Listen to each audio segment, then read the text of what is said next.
नमस्कार, मैं हूं पवन त्यागी। हल्द्वानी दंगे का मास्टरमाइंड अब्दुल मलिक को धामी पुलिस ने दिल्ली से धर दबोचा है। आखिरकार बड़ी मेहनत के बाद यह गिरफ्तार किया गया है और अब वो सारे राज उगलेगा जो यहां हल्द्वानी में दंगे के पीछे षड्यंत्र किए गए थे। असल में यह दंगे का मास्टरमाइंड था और यह बताया जा रहा था कि जिस तरह से हल्द्वानी में इसने अवैध जमीनों पर अतिक्रमण किए, वहां अवैध कॉलोनियां काट दी और उससे अरबों रुपए कमाए, करोड़ों नहीं जी, अरबों। अब यह भी राज खुलेगा कि इसके पीछे कौन ऐसे राजनीतिक नेताओं का हाथ था जो इसे संरक्षण दे रहे थे, जिसके कारण इसके खिलाफ ना तो पुलिस कोई कार्रवाई करती थी, ना कोई प्रशासन इसके खिलाफ कार्रवाई करता था। और आलम यह था कि 26 साल पहले हत्या का केस दर्ज होने के बावजूद यह अभी तक भी आजाद घूम रहा है। वो केस रफा दफा कर दिया गया। दूसरा, इसने जिस तरह से मलिक के बगीचे में जो जमीनें लोगों को बेची हैं, 50 रुपए और 100 रुपए के स्टाम्प पेपर पर बेची, यह भी एक विषय बना हुआ है। जबकि दूसरा, एक और हल्द्वानी में बनफूलपुरे की तरह ही अवैध कॉलोनी का कटान और बाकी चीजें सामने आ रही हैं। तो अब ये सारी चीजें खंगाली जाएंगी। कहा यह जा रहा है कि जिस तरह से दंगा फसाद हुआ है उसमें लोगों को पैसे बांटने के लिए भी पीछे से, जो आपने देखा हैदराबाद का एक सलमान भाई आया था और वो नोटों की गड्डियां बांट रहा था, यह पता लगा कि किस तरह से इसमें पीछे से पहले से षड्यंत्र तय था। दंगा होगा, उस दंगे में जो घायल होंगे उन घायलों को पीछे से पैसा दिया जाएगा, जो जेल चले जाएंगे उनका केस लड़ने के लिए बड़े बड़े वकील खड़े किए जाएंगे और उसकी फीस भी एनजीओ चलाने वाले लोग ही भरेंगे। अब ताज्जुब की बात तो यह है कि यहां अभी जो वो नोट बांटने वाला सलमान था, उसकी कंप्लेंट हुई, पुलिस ने उसको गिरफ्तार किया और उसने एनजीओ के रूप में बता दिया कि साहब मेरा एक एनजीओ है और मैं तो गरीबों की मदद करता हूं। बताया जा रहा है कि उसको छोड़ दिया गया है, जिस पर लोग ताज्जुब में हैं कि आखिरकार एक व्यक्ति बैग भर करके कैश लाता है और वो दंगाइयों के घर में उस कैश को बांट रहा है। अगर उसका एनजीओ भी है तो रूल के मुताबिक आज की डेट में कोई भी एनजीओ किसी को कैश नहीं बांट सकता। आप इलाज कर सकते हैं, दवाई दे सकते हैं, भोजन दे सकते हैं, वस्त्र दे सकते हैं यानी कपड़े दे सकते हैं, आपका एनजीओ है तो मकान दे सकते हैं बना करके, लेकिन आप कैश नहीं बांट सकते।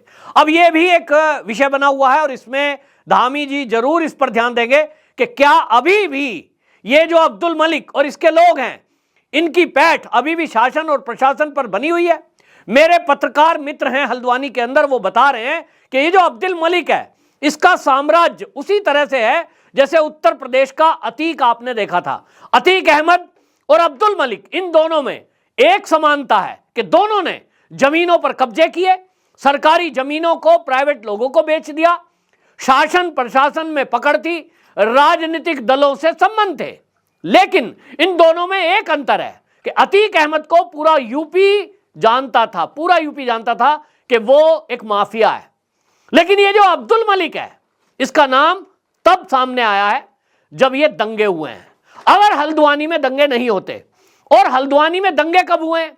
जब वहां भारतीय जनता पार्टी की सरकार आई है। भारतीय जनता पार्टी की सरकार में भी पुष्कर सिंह धामी आए हैं। पुष्कर सिंह धामी नहीं होते तो रेलवे का अतिक्रमण किया हुआ जमीनों का टुकड़ा, यानी वो जो जमीन कब्जाई हुई है और जो अवैध अतिक्रमण है, उस पर कार्रवाई का विचार नहीं होता। भाजपा की सरकार नहीं होती तो कभी भी ये उत्तराखंड का माफिया अब्दुल मलिक ये कभी भी सुर्खियों में नहीं आता। कांग्रेस की सरकार थी तो कांग्रेस की सरकार से और समाजवादी नेताओं से इसके इस तरह के संबंध थे कि आपको जैसा मैंने बताया 26 साल पहले एक हत्या हुई थी। 19 मार्च 1998 को अब्दुल रऊफ सिद्दीकी बरेली में उसकी हत्या कर देता है। फिल्मी स्टाइल में पहले उसकी गाड़ी को ट्रक से टक्कर मारी जाती है, कार पलट जाती है, पलटी हुई कार को घेर करके ताबड़तोड़ गोलियों से उसकी हत्या की जाती है। गवाह सामने थे, उस गवाहों के बावजूद सीबीआई को केस ट्रांसफर कर दिया गया क्योंकि कांग्रेस के बड़े नेताओं से इस अब्दुल मलिक के पहचान थी।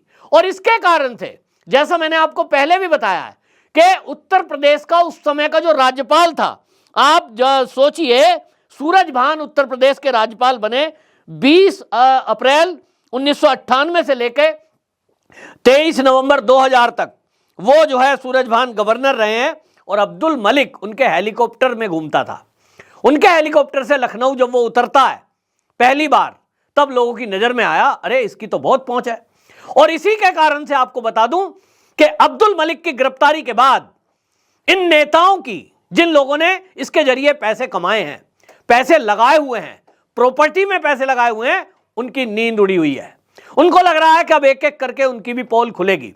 मैं इस वीडियो के माध्यम से पुष्कर सिंह धामी को कहना चाहता हूं कि ये जो गिरफ्तारी हुई है, इसके पीछे तेज तर्रार और ईमानदार अधिकारियों को लगाना पड़ेगा और इसकी जो जांच है केंद्रीय एजेंसियों को ट्रांसफर कर देनी चाहिए। क्योंकि जिस तरह से हल्द्वानी में इसने अवैध अतिक्रमण किया है, सरकारी जमीनों पर प्लॉटिंग की, फिर उस जमीनों को बेचा, उस सब में वहां हल्द्वानी के शासन प्रशासन के लोग और पुलिस के लोग भी मिले हुए हैं। हालांकि अब कुछ ट्रांसफर पुष्कर सिंह धामी ने किए हैं, लेकिन अभी भी सिस्टम में बैठे हुए लोग इसी के हैं। आप इसी से अंदाजा लगाइए, सरकारी जमीनों पर यह कब्जा करता रहा, प्लॉटिंग करता रहा, 50 रुपए और 100 रुपए के स्टाम्प पर जमीनें बिकती रही, ये उससे पैसे कमाता रहा और उस पैसे के हिस्से को ये पुलिस को भी देता था, नगर निगम के अधिकारियों को भी देता था। ये शासन प्रशासन में बैठे हुए, यहां तक कि डीएम तक भी इसकी पहुंच थी, ऐसा कहा जा रहा है। अब पुष्कर सिंह धामी ने जो ट्रांसफर किए हैं, ईमानदार अफसरों को लगाया है, लेकिन यह कहानी केवल हल्द्वानी तक सीमित नहीं है। उत्तराखंड की पूरी डेमोग्राफी को चेंज करने के लिए जो भी धार्मिक स्थल उत्तराखंड के हैं, वहां सब इसी तरह से किया जा रहा है। जैसा मैंने आपको बताया कि हरिद्वार में, ऋषिकेश में, देहरादून में, और आप ऊपर चलते जाइए पहाड़ पर, जहां जहां भी धार्मिक तीर्थ स्थल हैं, उन सब जगह इसी तरह प्लॉटिंग की जा रही है। शासन और प्रशासन को रिश्वत दे दी जाती है, सरकारी जमीनों पर अतिक्रमण किया जा रहा है और एक सोची समझी रणनीति के तहत यह सब किया जा रहा है। इसी में अब चीजों का खुलासा होना बाकी है। जैसे ही गिरफ्तारी की खबर आई है, पूरे समाजवादी पार्टी के नेताओं में, खासतौर पे कांग्रेस के नेताओं में हड़कंप मचा हुआ है, क्योंकि कांग्रेस के कार्यकाल में यह सारा अतिक्रमण का खेल रचा गया है।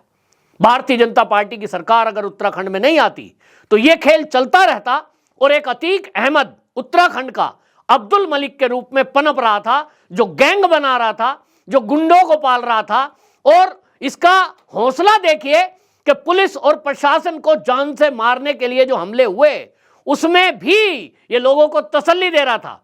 और ये खबर आई है मेरे पास हल्द्वानी से कि जैसे ही वहां बनफूलपुरा में कर्फ्यू लगा, आपको याद होगा, जैसे मैंने पहले भी बताया था, पूर्व आईएएस अधिकारी लेटर लिख रहे थे कि 8 दिन का कर्फ्यू गलत लगा है।